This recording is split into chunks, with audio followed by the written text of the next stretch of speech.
As the title suggests, we're trying to introduce the proposals within, and of course, I will perhaps during this first phase base myself on the questions that have been thrown up by public health this morning, but all these are the key questions. It's not really even summary because it wouldn't be sufficiently exhaustive as regards what we cover this morning. The main challenges, the main matters that the public health agency would have to deal with: the tension and conflict between individual aspiration and collective health, democracy's health, involvement of citizens, and reinforcing or beefing up the value of autonomy, and a little bit of tension and constraints during moral pluralism within our societies.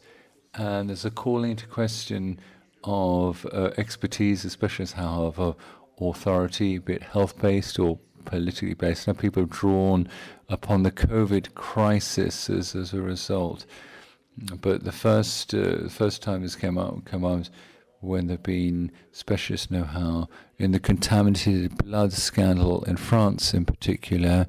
And this is an extremely strong marker when it came to calling into question specialist know-how. And in the case of this backdrop, it's quite difficult for a public health body to act. It's going to act hopefully usefully, and this means updating its framework of reference points, particularly given what we talked about this morning as regards values, as principles that Jean-Claude particularly appreciates, the word principles, and which have to be potentially reassessed given the current backdrop we now find ourselves in. Now, in this particular context, within this particular framework, this is one of the proposals from one of the workshops a few months ago now, what emerges the need to have a pragmatic form of ethics, which is based upon an observation where the approach that we will call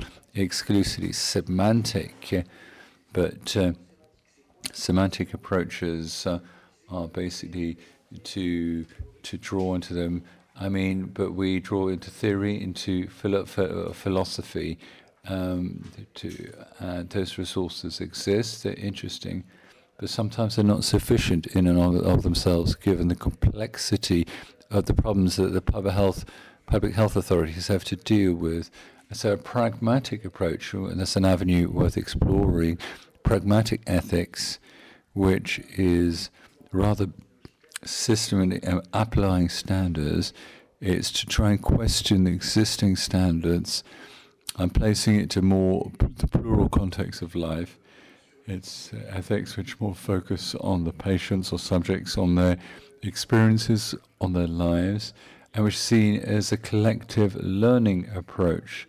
So the idea of an ethical approach, it shouldn't be about the strict application of reference points or norms or principles, but it's an ability that we're going to try and develop collectively with a public health agency so as to co-determine the nature of problems, to think about mechanisms and systems which might help us address said problems, to experiment and to assess when we want to deal with these problems. So form of ethics which is you get involved, and which is not ethics which is external or outside the practices of public health professionals.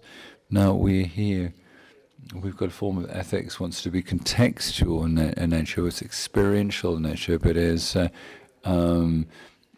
reflexive or reflexivity, which has been something we've been thinking about. Now, it's not a surplus. It's not about generating new standard or norm which we superimpose upon practice. It's not a new form of regulation of the work, but the ethics should be more incorporated into practice, or even to say into the governance of public health interventions. So, in pragmatic ethics, we like ethics that we learn to incorporate alongside practice. So we need to have accompaniment methods when it comes to developing the specialist know-how to have ethics in place. And for a public health agency, I've got a second challenge, which is to think about the conditions, what I would call the institutionalization of ethics, how we can implement systems which may enable public health professionals to incorporate the ethics dimension and not just purely to delegate it to a body or a certain number of fixed people who will be tasked with sort of doing ethics or dictating ethics and or decreeing ethics, if you like.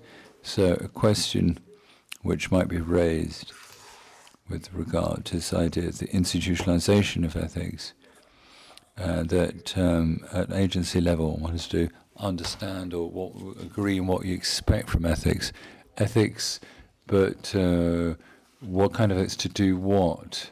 Is it practical recommendations? Is it about issuing opinions for advisory nature?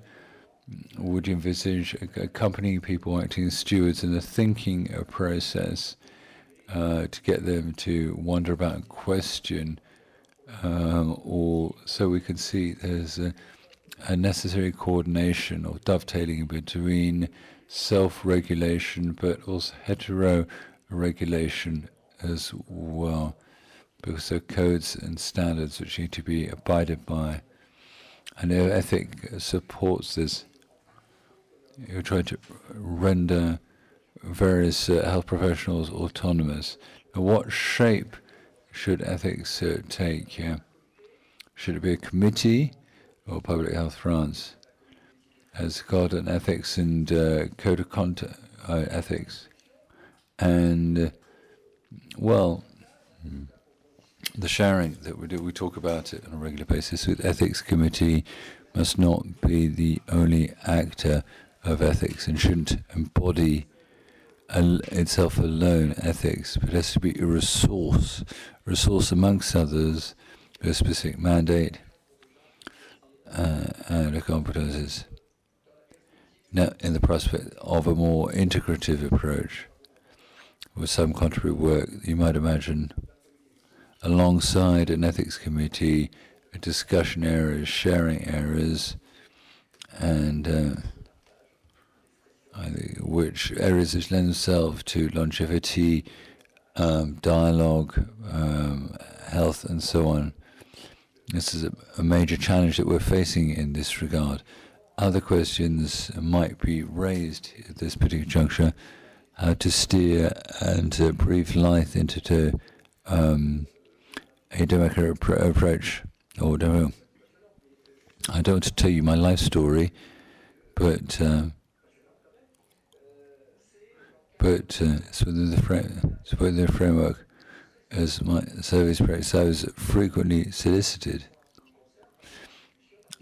by institutions, and they have the head of the committee, and they come back a few weeks, a bit later, to see why it is working more or less well.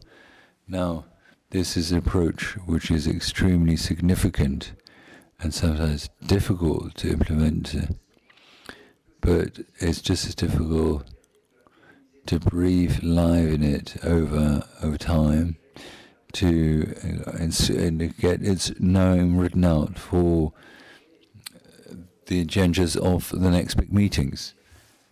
Now, what positioning should we adopt? What status for ethics within the organizational chart for in say a public health agency? These are questions being raised.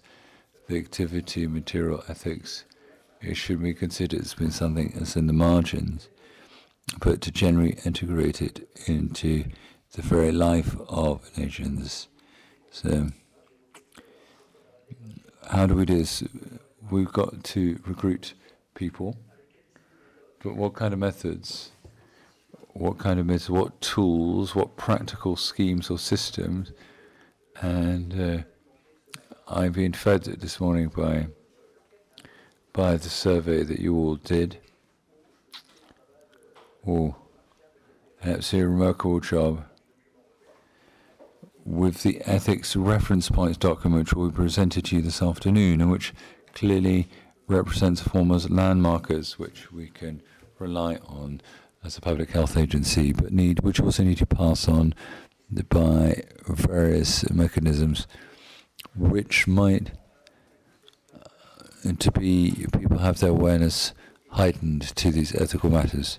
And I'll wrap up here with a question which seems to be pivotal, and it's the place or position of users, citizens, to have more democracy in health and to put in place this inner help. One might wonder, but the place that citizens and NGOs might take in their last document of the High Authority for Safety, ethics has to be included, has to be put into place as a large place for the representative of users. And I could make this parallel. An agency of public health has to be circumspect to the developments of ethics. And to wrap up, and rather more for an opening this proposal of a it strives to be biologic in the field.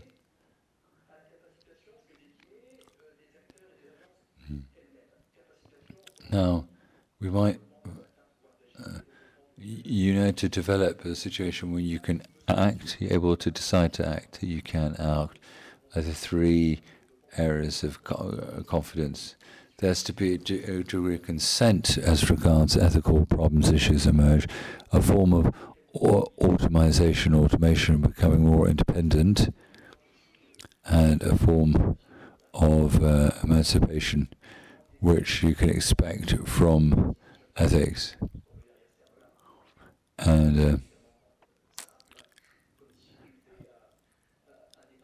And we also have to be able to authorize ourselves to share doubt, to share uncertainty, and we're in a world which doesn't have much chance.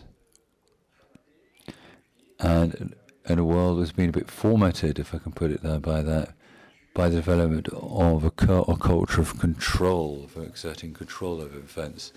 And there are perhaps, which is almost counterintuitive, because the point of ethics is re-injecting doubt and uncertainty into various forms of practice. And I ought to wrap up on this famous sentence of the French philosopher Paul Ricoeur.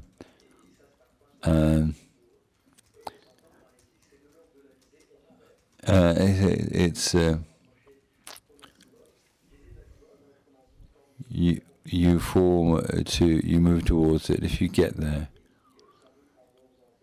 And this refers to problems of involvement in institutions which create conditions. So, in terms of the conclusion, on a personal basis, what I expect is that the process of exchange via this round table, we might draw upon the experience, or each other's experience, and look at your concerns that may be implemented to implement this